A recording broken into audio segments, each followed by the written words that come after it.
This isn't a fast food burger you want to scarf down quickly. This is filet mignon or prime rib.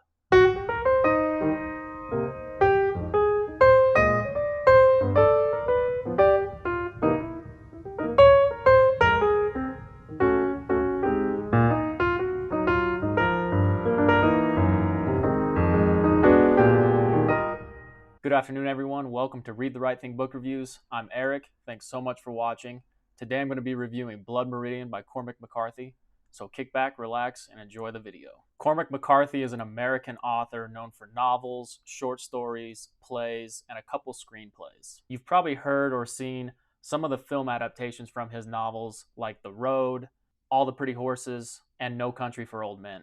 But if you haven't read any of his books, pick one up sooner rather than later. He's known for his violence, sparse punctuations, and oftentimes apocalyptic settings. This is my second time reading Blood Meridian. I first read the book back in 2017 when I was a first-year English teacher teaching in New Jersey. I would sit down, exhausted from attempting to teach a bunch of 9th grade kids from Newark, and try to read a few chapters. Upon second reading, I realized much of the plot I had already forgotten. The characters, however, are pretty unforgettable. This time was essentially a first read of the book, and I had a lot more time and energy to devote to it. During the first reading in 2017, I would reread sentences multiple times just because they were so good and I was floored by the prose. And I still did that on the second reading. The sentences can also be quite long. This book was published in 1985, and I believe McCarthy was still channeling Faulkner and write these grand, eloquent sentences that seem to go on for forever. Later, in novels like The Road, McCarthy used simple, quick, punchy sentences. And I enjoy that style of his a little more, if anything because it is just easier to read. Blood Meridian still shows moments of McCarthy's punchiness, especially when he's writing about violence. McCarthy's use of punctuation is sparse, and if you're not careful, you'll find yourself plowing through these sentences without pausing or breathing. You have to force yourself to slow down and really devour these sentences. Really chew on it, you know? This isn't a fast food burger you want to scarf down quickly. This is filet mignon or prime rib. It's juicy. It's meant to be savored. Don't be afraid to really take your time on this one. You're going to want to read and reread a lot of these sentences just because of how good they are. I also think this could be one of McCarthy's more challenging books, not just for the violence, but because of the language and the structure. This book is somewhat plotless, and the focus should be more on the prose, characters, philosophies, and violence. The protagonist is a skinny, pale child from Tennessee who is never given a name. He's simply known as the Kid. This kid is an orphan from Tennessee, and he goes south and joins a militia before being imprisoned in Mexico.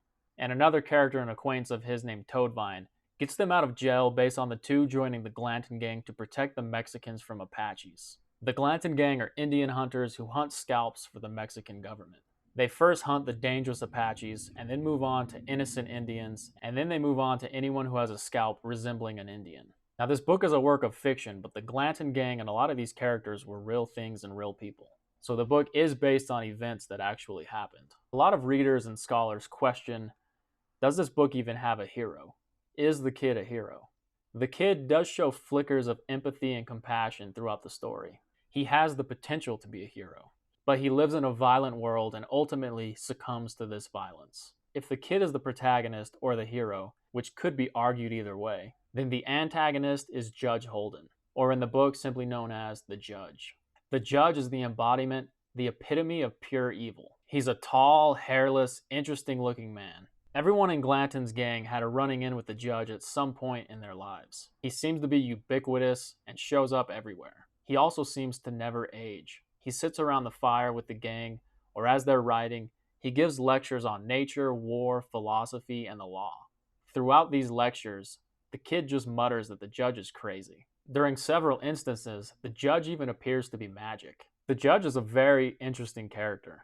One of the more evil, interesting characters you'll come across in literature.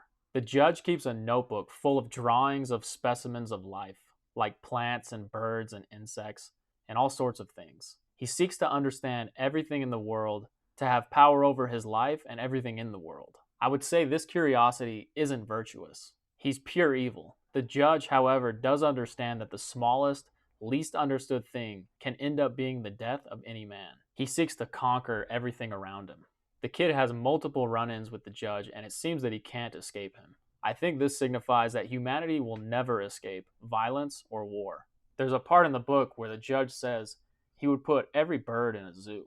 This shows that his seeking of trying to understand nature isn't virtuous. He seeks to have power over everything. And here's that part. The judge tilted his great head. The man who believes that the secrets of the world are forever hidden lives in mystery and fear. Superstition will drag him down. The rain will erode the deeds of his life.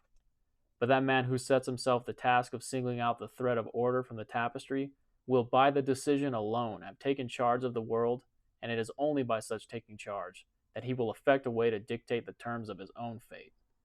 I don't see what that has to do with catching birds. The freedom of birds is an insult to me. I'd have them all in zoos. That would be a hell of a zoo. The judge smiled. Yes, he said, even so. The New York Times said of this book, hard to get through, harder to ignore. I don't even know if I can explain or prepare a reader for the level of violence that they're about to encounter. And it's written at times with such matter-of-factness that it makes it very difficult to read. Although the violence is at times difficult, McCarthy also writes about the violence very beautifully. I really enjoy the descriptions of the landscape and the small Mexican towns, but those beautiful landscapes are juxtaposed with the debauchery of the Glanton gang. The dialogue is also phenomenal. The story suggests that humanity is circular, that violence and war follows humanity wherever it goes. The violence just makes way for new, different people, and what follows that is more violence. I want to take a second to discuss the ending of the book, so if you don't want to get that spoiled, I suggest you stop it here. At the end of the book, there's kind of this elusively written epilogue. It describes this man digging holes for a fence post. It signifies that these characters are long gone. The West is settled. However, at the end of the book, we know evil and the judge are still out there. The last we see of the kid, who is now a grown man, he's at this party and all sorts of debauchery are happening, and he's hugged in an outhouse by the judge. He is basically bear hugged by the judge, and it says they basically became one and the judge enveloped the man. In this outhouse, something unspeakable, even for McCarthy, happens. Someone opens the door and just says, "Oh my God." And then another person says, "I wouldn't go in there if I were you." McCarthy writes about violence in the rest of the book so matter-of-factly. Nothing, not even the killing of innocents or the killing of children or dogs, is off limits. It is chilling that the culminating act of violence is left unknown. I have no guesses as to what happened. I've read some people say the kid was raped or killed.